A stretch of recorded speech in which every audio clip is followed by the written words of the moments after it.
Welcome to a special webinar on election 2021.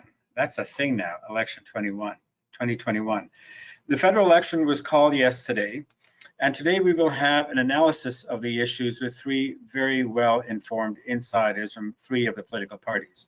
My name is Andrew Cardozo. I'm president of the Pearson Center, and I'll be moderating the session today. I want to start by acknowledging that the Pearson Center is headquartered on the unceded territory of the Algonquin and Anishinaabe peoples, and our panel today and our audience are from across Turtle Island.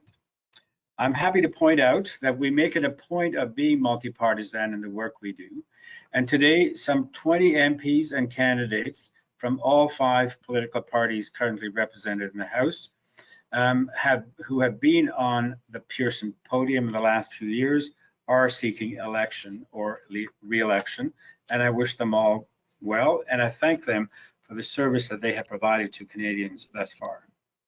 I want to take a moment to thank all our sponsors and our donors. Thank you for your support that make these events possible.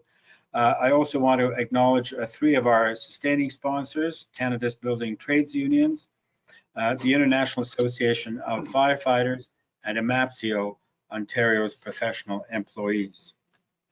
So without further ado, I want to introduce our panel. First, I want to welcome, but also thank Bruce Stanton. Bruce has been the Member of Parliament for Simcoe North for 15 years. That's a good long time. Bruce, thank you for your service to Canadians, and thank you for being with us today. We look forward to hearing from you about your experience and thoughts you have about this election. I'll also mention that for the last 6 years, Bruce Stanton was Deputy Speaker of the House of Commons. Emilie Taman is a lawyer in Ottawa. Notably, she's been the NDP candidate 3 times in the Ottawa area in 2014, 2015, and 2019. She remains active in the party and certainly is a major force in the New Democratic Party. Kevin Bosch, some people might refer to him as a national treasure in the Liberal Party. He has worked, I couldn't resist that, Kevin. He has worked most recently as Deputy Director of the Liberal Research Bureau. He's been advisor to Justin Trudeau and 4 Liberal leaders before that, worked in the administrations of Jean Chrétien and Paul Martin. He is currently Vice President of Public Affairs at Hill and Knowlton, and today is at his home where he grew up in Calgary. So welcome all of you, and I think I will start with you, Kevin, since your party started this all. Sure. Tell us about the first day. How did things go for you in the first day of the election? I think it went quite well. I think the Liberals will be very happy with their day one launch. I think the Prime Minister had got his message out very clearly, a very positive, a very forward-looking message. You know, what are we going to do for the next 17 months? What are we going to do for the next 17 years? Planning the vision. So I think the Liberals would be quite happy with their launch. If I could talk about the other parties, I actually thought the NDP had a also very smooth, also very good launch. The Greens told us that Annamie Paul's not planning to travel the country. She's going to spend all her time in her riding. That could be because maybe they don't have any money in that party anymore. So maybe they're making reality a virtue. So she'll focus on her own riding. And I thought Aaron O'Toole had a rough launch. I spent a lot of time trying to explain why his candidates won't all be vaccinated, and why he doesn't support vaccinations in the public service. So I would say, and then of course coming on the heels of this attack ad that they put out that seems to have boomeranged. I thought the Conservatives had the most difficult first day. Bruce, what are your thoughts about the first day for your party and the others? Yeah, thanks, Andrew. And you know, I think really Kevin's summary of it was certainly fairly close to my own. I do think for the government and for the Liberal Party, they came out of the gate and with this new sort of reason to be and to collectively get their energies into a campaign. They're always a savvy party when it comes to running election campaigns, and that was certainly evident yesterday.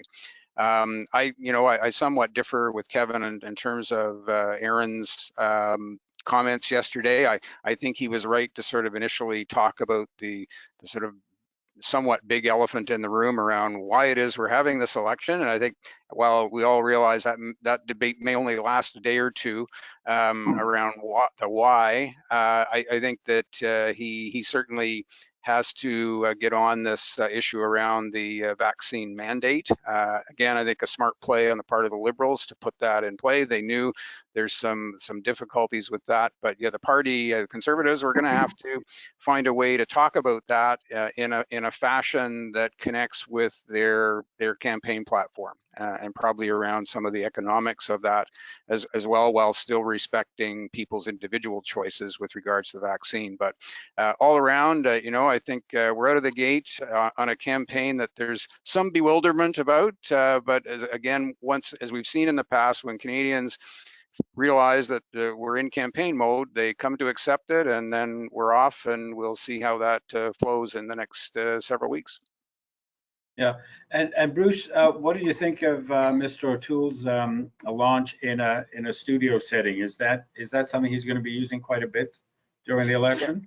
I knew that was coming up. Honestly, because the landscape has been shifting so quickly, and you know, calculations around what is this fourth wave of COVID going to look like? You know, what are the actual health restrictions that are going to come into play? I suspect he will use it for some, but I think you can fully expect that he's going to be out in the communities as well. Yeah.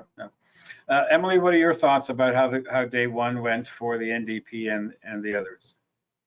Yeah, I think I share the general assessment. I think I'm not sure that the Liberal leader was as effective as he could have been on making the case as to why an election is required. Although, having said that, I think he did the best he could with what he had. Like, I mean, I think a lot of people question why we're having an election right now, and you certainly can't come up and say that the reason is because you'd rather have a majority. So I think he had to say something, and he said something, and it wasn't a disaster. Like, it was a credible-ish kind of thing to say. I thought Aaron O'Toole, I mean, I certainly think he presents much better than his predecessor. I think he seems very relaxed. I was quite impressed by the improvement in his French language skills.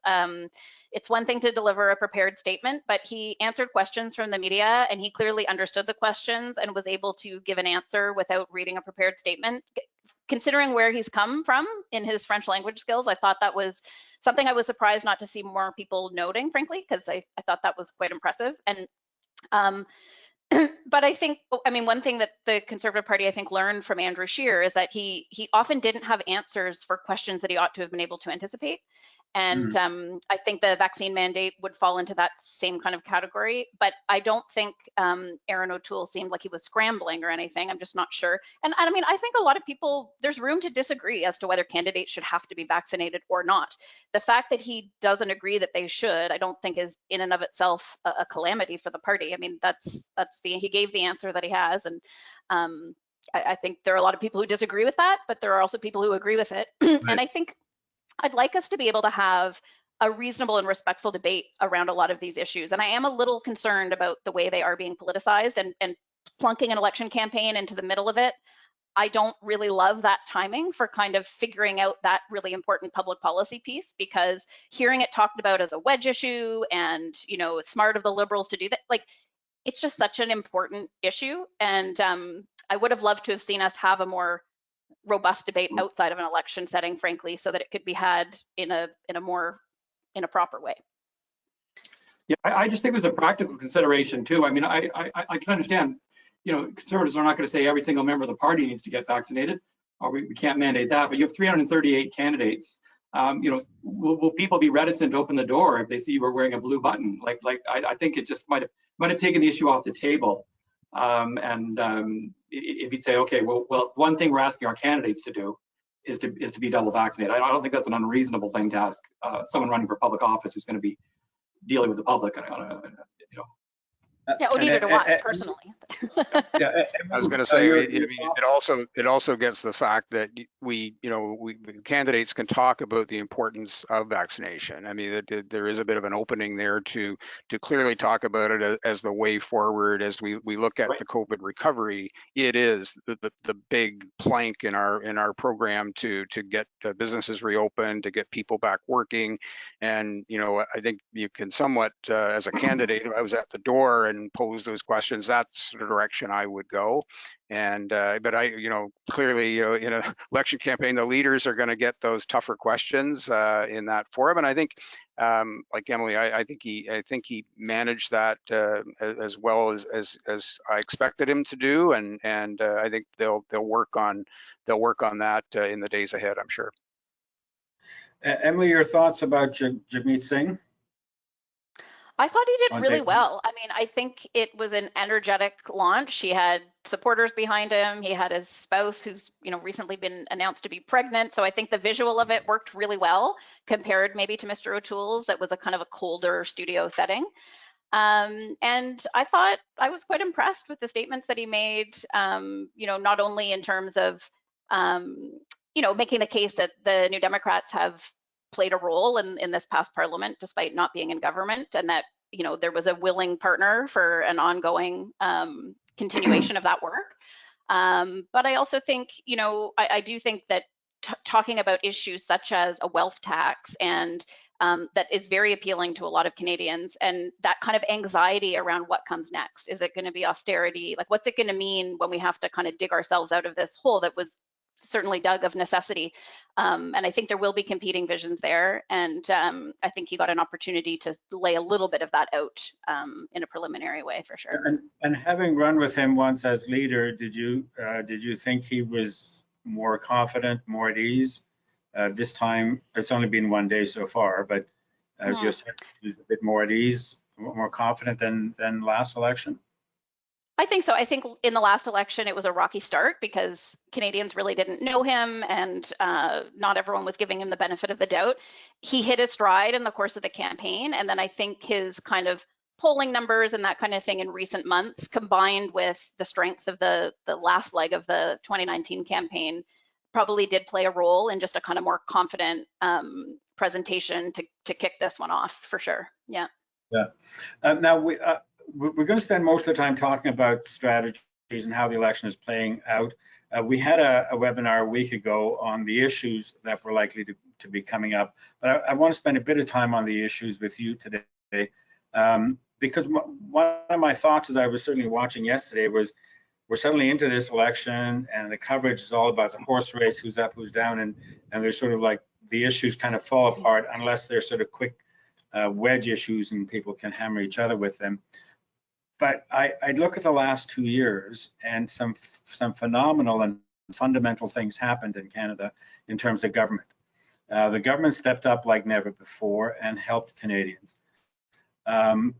Is this a time to have that discussion a bit more about where we go and what the last 2 years meant?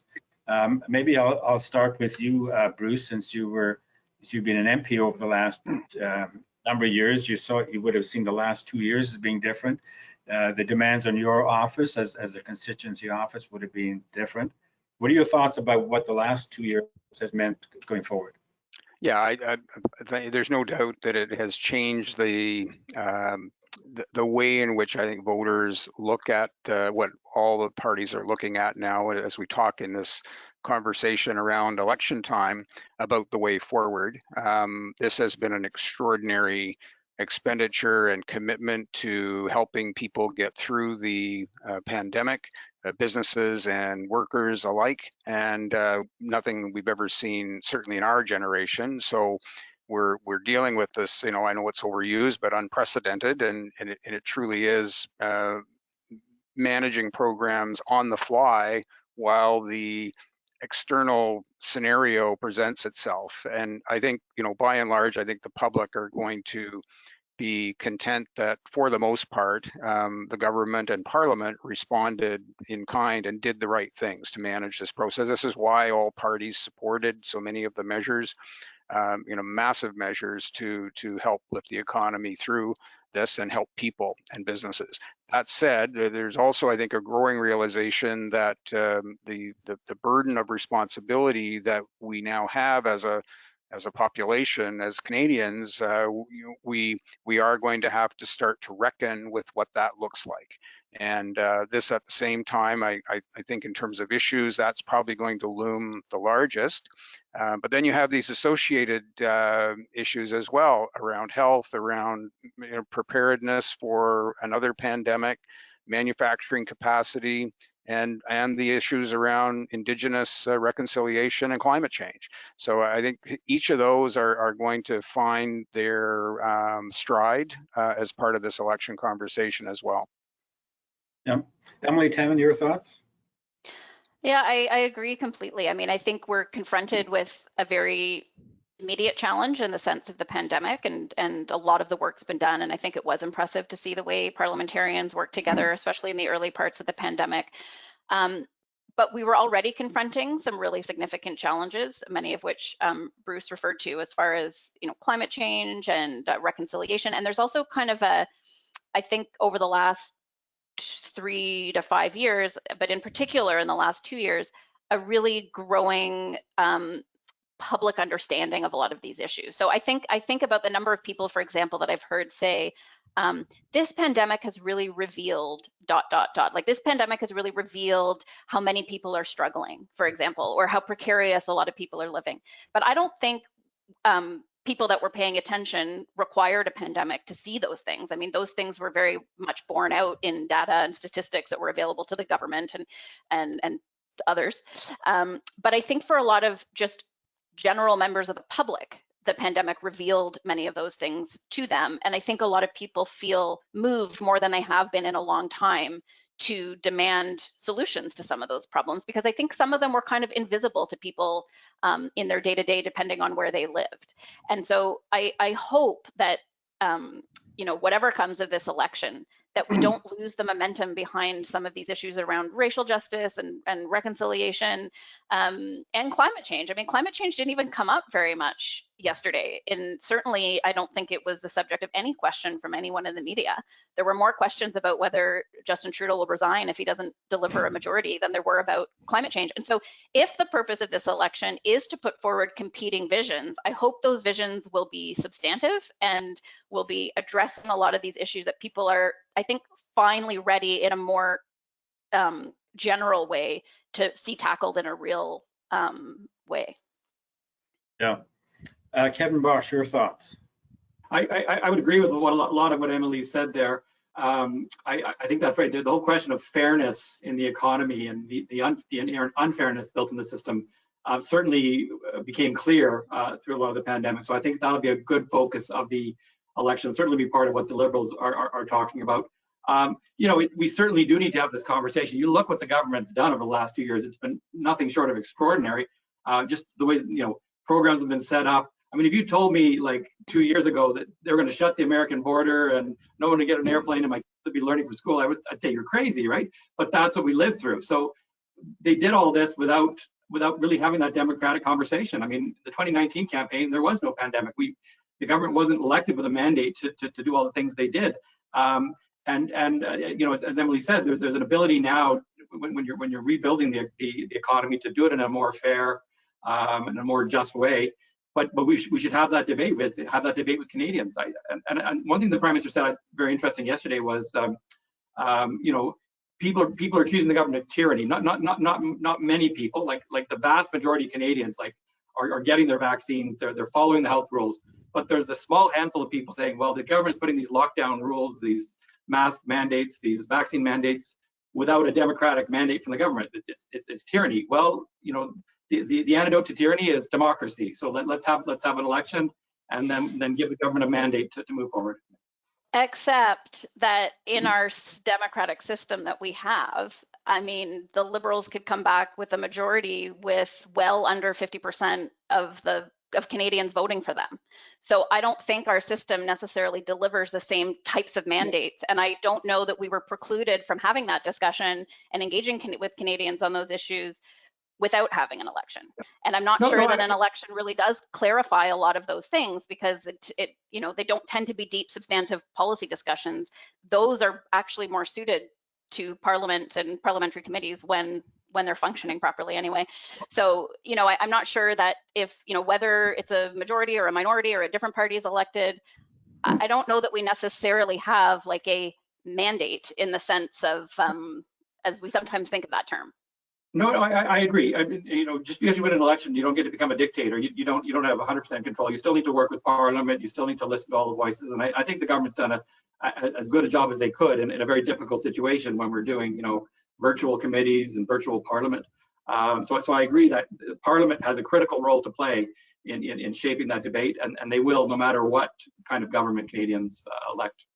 Yeah, there is an issue there too. I think that will, and I'm sure that you'll hear this from the opposition parties around the degree to which the government of the day, and again, the sort of backstory of that is in their efforts to gain a majority is in part because of the degree to which they've been held to account and held to scrutiny in this minority parliament, something which they, while you know they have promised to certainly uphold, in practice they have been in many ways trying to foil Parliament's ability to do that. We've seen that with the issues around the documents pertaining to the staff members of the Public Health Agency and other, if I could say, I mean, some of the negatives that opposition parties will talk about pertaining to the government and the Prime Minister, that the somewhat heavy-handed approach they have taken to avoiding parliamentary scrutiny.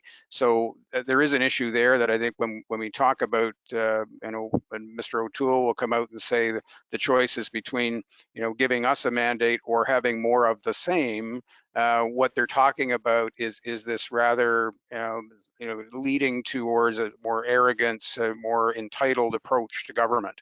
And I think that's something that will be in the midst of these policy discussions, I'm sure.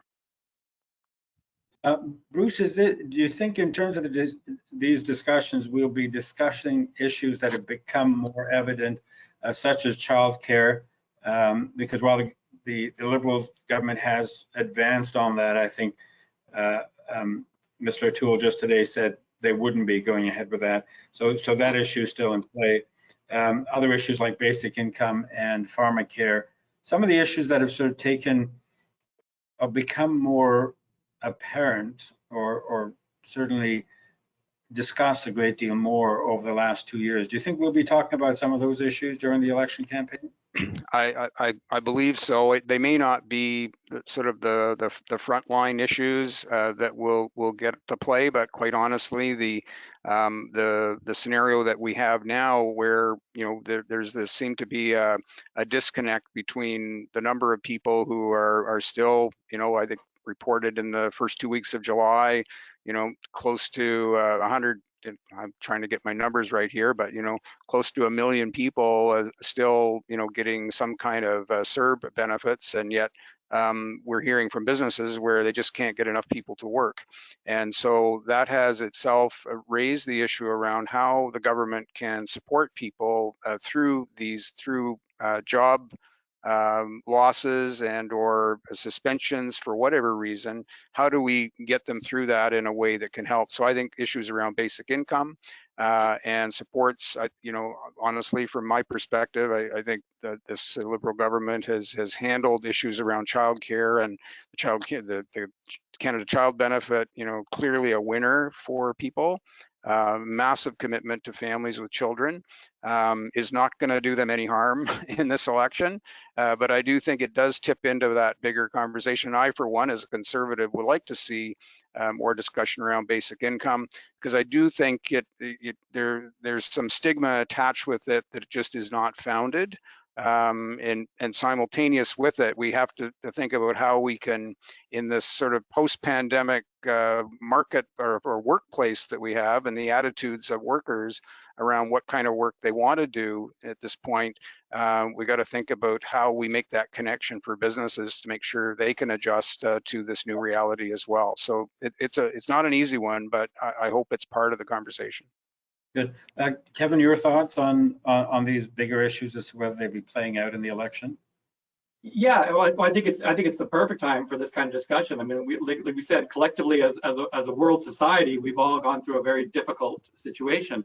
But I'm hoping there's all sorts of lessons to come from that. Climate change being a big one of them. I mean, we all came together as a community to fight COVID. By and large, I think it's going to work. I think we're going to come out of this. So can we come together as a world community to coordinate it and fight climate change? I sure hope so. And I think you know, you might have said, okay, well, there's no way you can get, you know, whatever 180 countries to coordinate. Well, we had 180 countries coordinate on COVID, and countries took decisive action. So I would love to see that kind of decisive action when it comes to climate change. You know, I was out today for a jog this morning, and there was ash on all the cars because there's, you know, forest fires in BC, and the effects are being felt here in Calgary. So you know, it's hot here in Calgary. Well, it's hot this summer. It's going to be hotter next summer, and hotter than the summer after that. I mean, it's only going to get worse. So I think people are realizing that, you know, we had a dramatic response to COVID. We need something equally dramatic when it comes to climate change, I think. Yeah. Emily, your thoughts on the big issues? Yeah, no, I agree. And I'm just hopeful that leaders will be able to make the case to people in a way that they can really understand that there is also an economic case for a lot of these policies, that it's not an either or, right? That properly supported people who have appropriate housing and enough money to, you know, feed their kids and pay their rent contribute more to the economy than people that don't have those things. And it's same with climate change. I mean, it's just the reality. And also, I think we need to talk a lot more than we have been about also building resilience, because we're not going to be able to undo the changes to our climate, all of them, right? What we're doing is we're trying to mitigate any further harm, but also give our communities some confidence that we're going to be ready, not just for the next pandemic, but also for the next climate incident. But, you know, we've got the forest fires, but you know, with increases in floodings and, you know, once in a generation, you name it, storms, floods, whatever. So not all of that is going to be undone by a bold climate policy. And I think we also need to recognize that we're not making the progress on the climate file that I think certainly the current government sort of claims to have wanted to. You know, these things, you can't change things overnight, but I don't think the record over the last 6 years, given that we have a government that has claimed to be very committed to the issue, that's concerning. Because if you have, you know, the kind of will within the government and you're still having trouble making progress, I think that requires a bigger conversation then about what more needs to be done, where those investments need to be, and what that means for communities. But, you know, absolutely, childcare too. I mean, that's another reason on the childcare that it was disappointing to see an election called when it was. There were some pretty big things that fell to the wayside with this election being called. That's one of them. You know, this isn't the first time that a Liberal government has been on the precipice of, you know, making progress on childcare and then an election intervened, except, you know, in this case, it was their call. There's things like, you know, as someone who spent most of my career in criminal justice, like the mandatory minimum sentences, that was a flagship promise from the Liberals in 2015, and they didn't get it done, and they had a bill before Parliament, and now it's going to be back to square one. So, you know, I think there's just a lot of work to do, and I do worry sometimes that politics in our country has become increasingly toxic and partisan, and that we're faced with we're being attacked by so many immediate challenges that really need thoughtful solutions. And you know, I hope we'll be able to see the kind of cooperation we saw on the pandemic continue on some of these other files, but I don't know. Do you guys having a discussion on some of the issues like Indigenous and racial justice, Emily? It's critical. And again, like, this is an example of, these are issues where there is more public support than I think there has been in a long time. And if you don't harness that energy of these movements that are demanding action on these issues, it could be such a wasted opportunity. And I mean, maybe, you know, I hope that it's not going to fizzle, you know, that I think on both, you know, justice for Black Canadians, for Indigenous Canadians, and Indigenous peoples, that they're that this is going to be like a sustained kind of pressure on governments to do more And I think there'll be bigger issues in this election than they have been in past elections, because really even between 2019 and now, despite everything else that was going on, you know, we saw movements gather a lot of steam. And I think we've seen organizing capacity grow in a lot of young people and a lot of people that are engaged in these issues, and they're going to deploy that organizing work into the election campaign, I'm sure. I hope that's the case as well. There's no doubt about that. Agreed. Yeah. I've got a number of other questions I want to go through, so they're a bit shorter, and I'll ask you to do shorter answers too. But since we don't have as a block the Greens and the People's Party on the panel, I'm going to ask you to give it your best shot to what role you think they will play. And I'll start with you, Bruce, since you've been speaker, you've been even-handed with all the parties. So I'll start with you. Give us a shot as to the role the other parties will play in this election. You know, I think certainly the Bloc, I mean, they've been shown themselves as being very capable in the House of Commons. It's a little bit harder for me to get a handle on that, as how that plays out for them in the various ridings that they have. But I think for the governing party, that's their main opponent going into this election. There's no doubt about that. They want to recoup some of those seats that they lost in 2019. And prior, to get back to where they can be competitive. And you know, Blanchet is a very effective leader, and he's got a really solid bench behind him as well. So watch for that, and I think you can see the Bloc going. And here I am going on way too long, even when you ask me not to. But I think they will. They're going to be a challenge in Quebec. For the Greens, I mean, despite internal issues, I think the Green Party still appeals to a smallish segment of certainly voters in my part of the world. But they're going to have a real uphill battle in this election, I think, broadly, not just because of the internal issues. And then finally, you know, I think with regards to the PPC, you know, the going further extreme, as we've seen Maxime Bernier do again with the, you know, masks and showing up at these rallies, I think is just making them less serious as a party. So I just don't see that going anywhere. Kevin, your quick thoughts on these three parties? Sure. The Bloc, I normally live in Quebec. I'm in Calgary today, but I normally live in Quebec, and I know that Quebecers, they vote in waves. And so there was a bit of a wave for the Bloc last election. The question is, will that wave be going out for them? Because it normally does, if history's any judge, is that eventually Quebecers get tired of the Bloc. They don't eliminate them completely, but they realize that, you know, the Bloc is just there as they'll never be in government. They're not really planning to form a government, and so people realize eventually that that's the kind of party I'm voting for, the Bloc. So you know, I agree, Blanchet's a very good politician. Is it time for that wave to recede yet? I don't know, but yeah, certainly the Liberals lost 5 seats in Quebec, and they'll certainly be trying to get those back.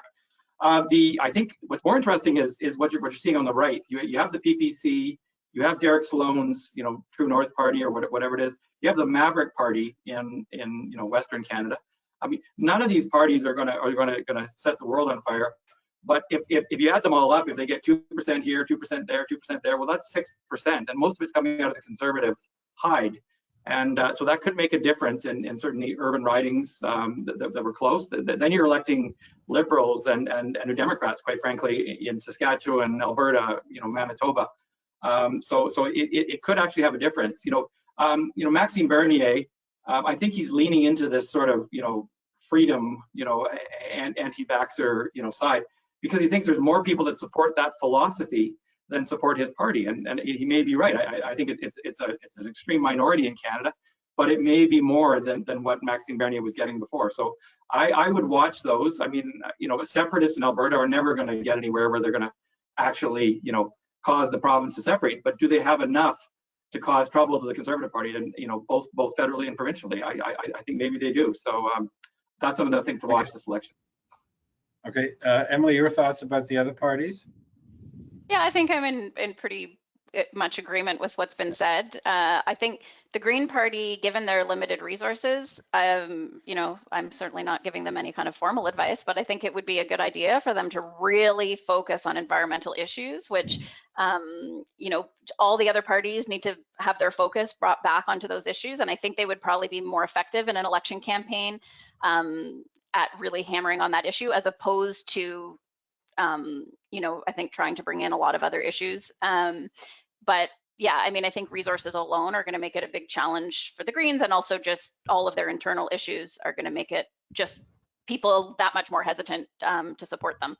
Bloc Québécois, I mean, just Quebec politics in general is so fascinating to watch, and I'll certainly be following with great interest what happens in Quebec, because obviously it's an important province for any party, you know, wanting to form government, in particular a majority government. And so, but again, a lot of those issues around climate change and economic justice and racial justice are important to a lot of Quebecers, and in particular to, you know, more progressive leaning Quebecers. So how that plays out will be really fascinating to watch, because it really can have a big impact on the outcome of the election. Okay, Emilie, here I'll start with you on one of the questions that has come in from the audience. If the Green Party continues to fade during the campaign, where do their previous voters go? That's an interesting question, and I actually don't think there's one answer to. I don't think there's one party where they all go. That's what's very fascinating about the Green Party and its supporters, is that there are a non-insignificant number of relatively conservative-leaning people that support the Green Party, because I think in particular its more historic roots. Like over the last 2 elections, they've seemed to be trying to rebrand themselves as a party of the left, but I don't think that's where their real roots are. So I suspect all of the parties probably get a little bit of support from former Green voters. I think for sure Liberals, I think for sure New Democrats, and I think also Conservatives, more than some people might necessarily realize. Of course, conservative-leaning people who have voted for the Green Party are going to want to see a serious climate plan put forward in this election. I think without that, they're less likely to lean Conservative this time. But definitely, you know, it's not. And I think the demographics of their voters have changed a lot. And so they do have more younger, more left-leaning people than they did in the past.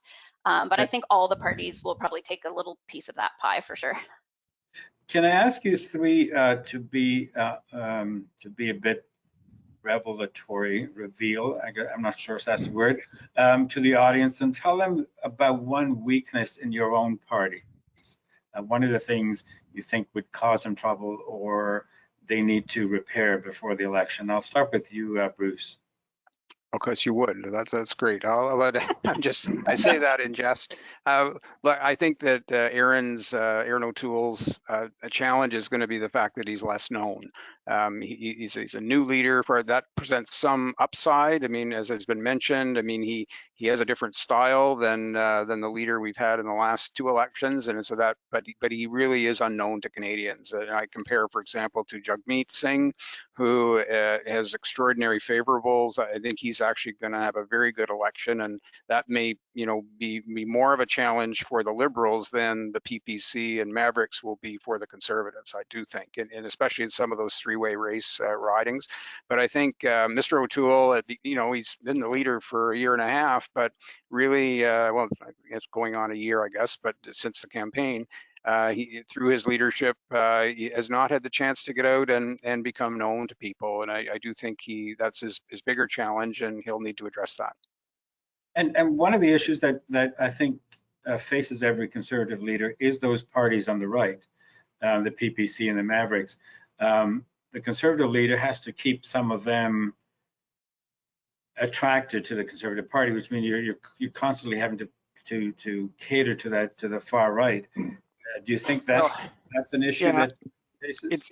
It's the age-old that the Conservative movement across Canada is certainly, you know, not as much as monolithic or on the same page as the comparable would perhaps be for the 2 parties to the Conservatives left, the New Democrats and Liberals. We have those sort of natural divisions across the membership and the supporter base, and it's always a challenge, especially in opposition, to keep that constituency close knit.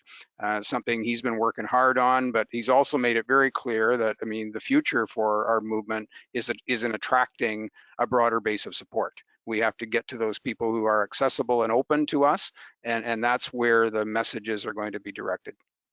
Okay, thanks. Kevin, what's the Achilles heel in the Liberal Party?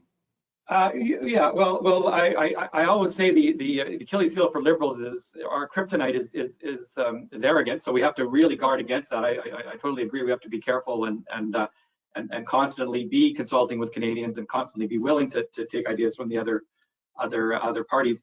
I think really the weakness is when you're in government, you develop a record, and when people are looking at a government, they're looking at what have you done over the last 2 years, 4 years, whatever it's been since the last election. That's generally what they care about when it comes to an incumbent party. I think by and large the Liberals have done fairly well in an extraordinary situation on the COVID response. But there's always things that people are going to be disappointed with you. Electoral reform. Liberals didn't get it done. Emily mentioned mandatory minimums. Okay, so there's always things your ambitions may be greater than your actual achievements, and so I think you earn up disappointed people when they have certain issues, and so there's that. Another thing is multiculturalism has long been a strength of the Liberal Party, but and it still is. But when you have racially diverse leaders in the other parties, such as Jagmeet Singh and Anami Paul, those folks have lived experience that no one can speak beyond that. So if Liberals have traditionally relied on the diversity community in Canada, well maybe when these other leaders in the NDP and the Greens, they might eat into that because they obviously can speak on those issues with genuine life experience. So I'll put that as a weakness too. Okay. And Emilie Taman, the Achilles heel for the NDP, I'm sure there's got to be one. I mean, I can't think of one. No, I think there are two things that are actually kind of perpetual challenges for New Democrats in campaigns. One is a perceived lack of credibility on economic issues, and I say perceived. I just think the level of scrutiny is not always the same. I would look back to 2015 when the Liberals announced that they would run a modest deficit, and I just think a policy like that would have been taken very differently from a New Democratic campaign, which was why I guess the decision was made to run on a balanced budget, and that was not an effective campaign strategy either. So I think seeing Jagmeet Singh talk more about the revenue side, I think is important so that people understand that it's not just about spending, it's about that New Democrats understand that you also have to look at the other side of the equation, and that money is not going to come from raising taxes on everyday people. But still, I think and being serious when talking about the economy will be important. So just saying like we're going to go after tax evasion and that's how we're going to pay for everything under the sun is not an effective way of making that case. And then I think the second real Achilles heel for New Democrats, and I think it's a problem in elections in general, is the extent to which I see anyway voters more and more looking to the polls to inform their voting choice, and the strategic voting that takes place, and among more progressive people, sometimes the fear of a conservative government, with all due respect to Bruce, but that is the case for a lot of more progressive leaning voters. And so I think there are people are increasingly looking at like websites like 338.com. I don't think fully understanding what those websites even are. They think that they're local polls, but they're not. And so and people will say at the doors, like, I'm going to look at the polls closer to election day. And so I think that is difficult because a lot of those predictors, of course, are based on the past. And when you're running for a party that hasn't formed government, it sort of entrenches the status quo electorally in a way that can be really challenging for NDP candidates. So that, I mean, I'm guessing that's an issue you faced, strategic voting, an issue you faced in Ottawa Centre when you were running against Catherine McKenna, that a lot of progressive voters might have been wanting to vote for you, but voting for the Liberal candidate. I think more voters in Ottawa Centre are New Democrats at heart, and many of them vote Liberal a lot of the time because they see it as a strategic imperative, and it's frustrating. And I think it's again a feature of our electoral system, and one that Justin Trudeau promised to change and didn't. But still, people still feel that kind of compulsion to kind of look at where things are going, and if I feel safe enough, then maybe I'll vote NDP. And you can often feel as a candidate the shift right closer to election day, like the support just kind of going from people that say, I really want to vote for you, but I just don't feel that I can. Yeah. Let me go to one of the another question from the audience, and this is regarding Indigenous issues. How different are the NDP and Conservative platforms from that of the Liberals on Indigenous issues? So maybe I'll start with you, Emilie, and then ask you, Bruce, on that. How different are your? I haven't scrutinized in detail the party's actual platform commitments on that issue, so I can't really speak to that specifically for this election campaign. I think what's really challenging is that elections oftentimes, like I think often the offerings look very similar because people are saying the right things that they need to say in an election. So, but this is, this is an issue that's going to take a long time to address, but I think people more and more are wanting to see like more immediate action being taken. So I think, I mean, just on a strategic level, I think it's important not to trivialize the issues in the sense of sort of claiming that some things can be. I remember in a debate I was in 2015, a Liberal candidate saying, we've committed to immediately implementing all of the Truth and Reconciliation Commission's recommendations. And I thought, well, some of them are not things that you can just enact a bill and it's done, right? So, but I haven't seen what the Conservative platform is on that issue either. So I would be hard pressed to compare the two, not having seen either one of them, sorry. Okay. Before I ask, I just want to remind our audience that you can send in your questions online. So there is a question box on your screen. Please send us questions in the next while, and we'll try to get to as many as we can. Bruce, your thoughts about how the Conservative positions on Indigenous issues differ from the Liberals? Well, I'm in the same as Emilie. I haven't seen exactly what position in the platform the party has put forward on that. But thinking in terms of the last year or so, looking back on what has been much more a contemporary awareness of the reconciliation issues right across the gambit of society. From my point of view, it's much more in the vernacular, into the discussion around politics than I've ever seen it before. Conceivably, I mean, our party has probably had to come the farthest in terms of rethinking how they talk about Indigenous issues in a way that is respectful and forward-thinking, and at the same time stressing that commitment to reconciliation. Admittedly, like Emilie, it is something that is going to take a long time. Patience and that respectful discourse is absolutely at the base of it. So I think even though it's not part of the sort of the 5 key points of the Conservative platform, it's certainly there. And in parts of Canada where, quite honestly, Conservatives tend to win the most seats is also areas where Indigenous voters are. And so we absolutely have to be serious and credible and have those discussions. So when I can see a Conservative like Eric Malello win in, say, Kenora, which is the big chunk of sort of northwestern Ontario, where there's 27 or more Indigenous First Nations, if he has done that, it shows that we as a party can follow that lead and be there for Indigenous people in this election as well. Kevin, your thoughts? Yeah, I think Indigenous issues are going to be a key issue this election, and I think that's wonderful. I agree with my fellow panelists that Canadians broadly are starting to understand the issue a lot better and understanding the history that has led to a lot of the issues we face today. So, the Liberal Party has put Indigenous issues as an important issue. I remember the Prime Minister constantly says it's the most important relationship that the government needs to work on. But I think the message from this year has been, well, we need to do more.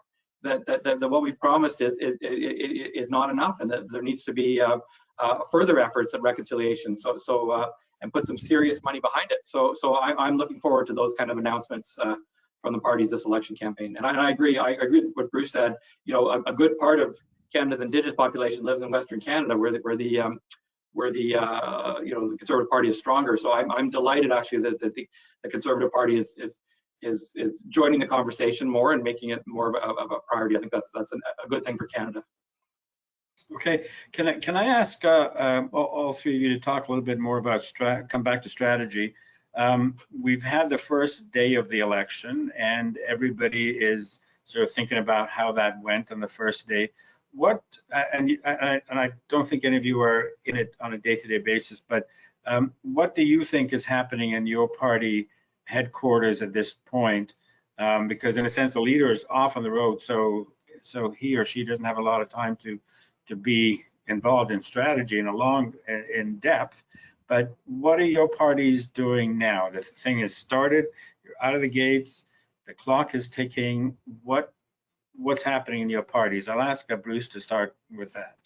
Sure, Andrew, and an excellent question. I think in these first immediate days, and I've always been the candidate, so never completely immersed in what's happening at the campaign headquarters, you might say. But I think in this, there would probably be a few lagging ridings where they've got to get candidates in place, and they've got to make sure these final I's are dotted and T's are crossed to get that mechanics in place. So that's part of that administration, if you will.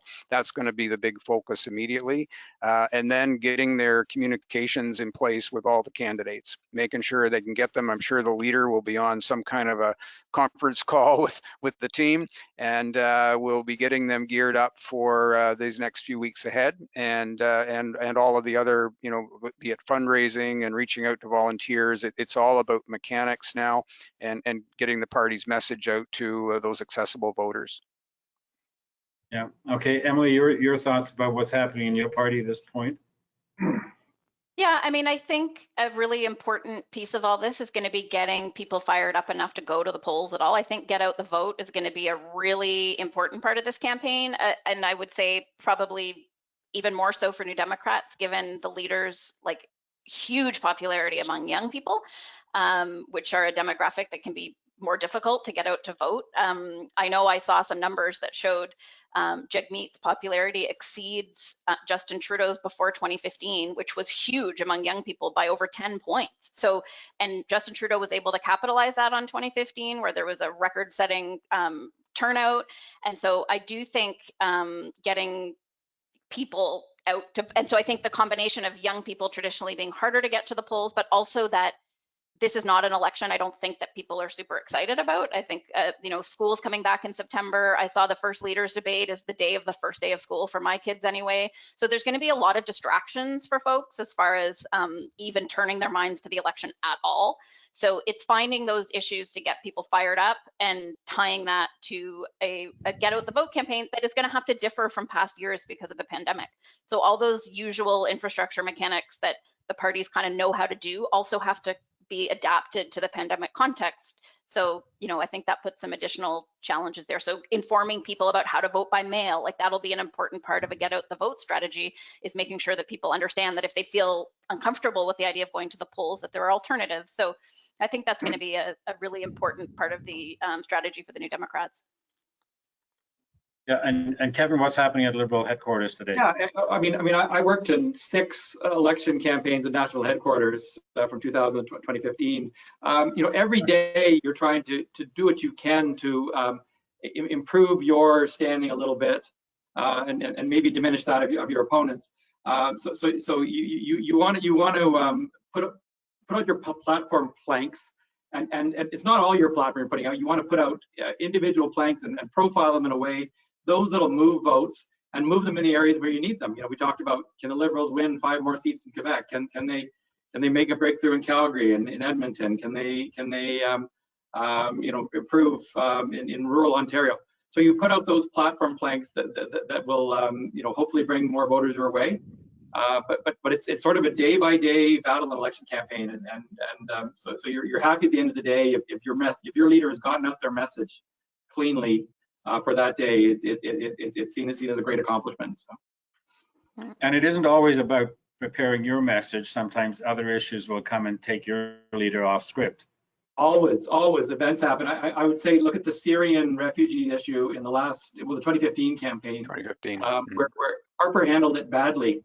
We had the photos of the little boy, and that's what I think woke a lot of people up. And I think had Harper handled that issue better, who knows what the difference would have been. But I think the Liberals immediately addressed that issue. So now we have Afghanistan, and I think the government was very quick to announce we're accepting 20,000 refugees. If the situation changes, would not shock me if the government said, now it's 40,000.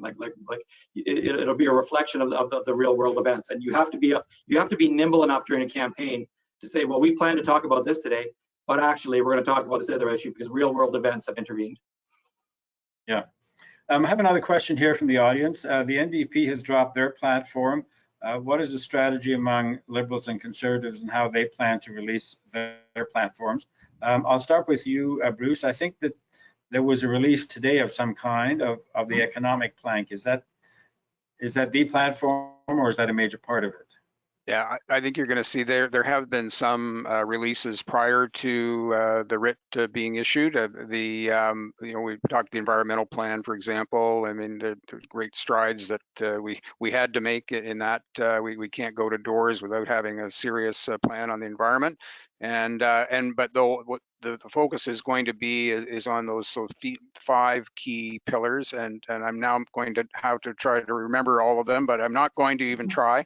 But honestly, they will try to stick to those 5 themes and around the way forward. I think that's going to be very clear, but you can expect that there will be pieces that candidates, depending on the relevant subjects in their own particular ridings, that they'll be able to take and talk about in a way that will resonate with the voters that they're talking to. But I think as a national campaign, they're going to keep a focus, a bit of a taking a page from the 2006 campaign, where that was an effective way to keep their message focused. Yeah. Kevin, what's the Liberal plan for releasing the platform? Yeah, typically the Liberals, like I said, they release their platform sort of plank by plank, and it's an ability to get greater attention on individual aspects. The Prime Minister is a hell of a campaigner, so if you get him out there with people, in some ways, something he does better than Pierre Trudeau. He's really good with people and engaged. So I expect they plan to have him out in settings. If we're talking about childcare, have him there with families with children. If they're talking about the environment, have him in an environmental setting. If you're talking about fairness, racial diversity. Yeah. So I expect the Liberals will do a slower reveal, and then they'll have everything. They'll have the platform entirely released by the time the debate comes around, because you want to be able to. If questions come out the debate, you want to be able to refer to your new policies as well, and be able to cover the waterfront in your answers. Okay. I'm sorry, I'm going to cut you short because we're almost out of time. 2 quick questions for each of you. Can you tell me 1 or 2 candidates to watch who are really new great faces that you folks are putting forward? I'll start with you, Emilie, then Bruce, and then Kevin. I'm really excited by the campaign in Parkdale High Park, the candidate Paul Taylor, who's running for the New Democrat. Technically, he ran in 2019, but I think it's recent enough that we can call that a new candidate. Works in the area of food security, is just running a really energized social media campaign, and is just a really exciting candidate that I really enjoy watching his campaign. Okay. I'm going to be watching the campaigns in Hastings, Lennox, and Addington, the whole Derek Sloan thing, see how that pans out. I'm also excited to see what happens in Thornhill with Melissa Lanceman that's running for us there, and Peter Kent not running again. I think that's going to be an exciting race to watch. And I'll give you a chance to talk about your successor. Who's running in your riding? Oh, Adam Chambers is running for us here in Simcoe North, and I just learned of the new NDP candidate to Janet Durnford, who is known to us and has run prior to us an NDP campaign, and the Liberal candidate is known and a former candidate in York Simcoe. So it's going to be a busy race here in Simcoe North for sure. Okay, and Kevin, your thought, who are the new ones to watch? Yeah, well, I'm very excited about Jenna Sudds and Yasser Naqvi running for us in the Ottawa area. I don't have to say anything more because people that know them will know their incredible records. There's 2 candidates I think are sort of game changers for us out west. Buckley Belanger is running for us in the Desnethy riding in northern Saskatchewan. He's one of the longest serving members of the NDP caucus provincially. He's an Indigenous member and is now running for the Liberals. I think he can win that seat more in his personal appeal.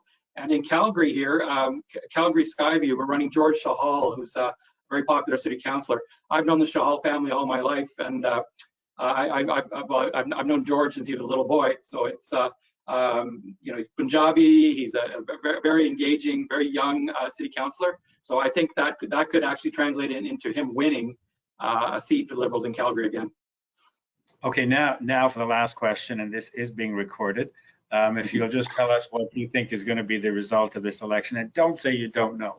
What's your gut as we hear on day 2? What's your gut about what's going to happen, the outcome? Bruce, I'll start with you. Well, it's really hard to predict, but I have a hunch that that this may end up not going as well as the Prime Minister expects, and I think we may end up in a similar scenario in a Parliament that looks very much like the one that we currently have. Okay, Kevin? Well, I definitely think the Liberals are going to win. I think it will be a majority, but even if it's not, I think the Liberals will win. I'll answer the question that people asked the Prime Minister yesterday. If you don't get a majority, will you resign? The answer is no. If you win an election, you stay and you govern. So I recognize that it's close, and we'll see how it goes. But I do think the Liberals will win, and I do think it'll be a majority. And Emilie, last word to you.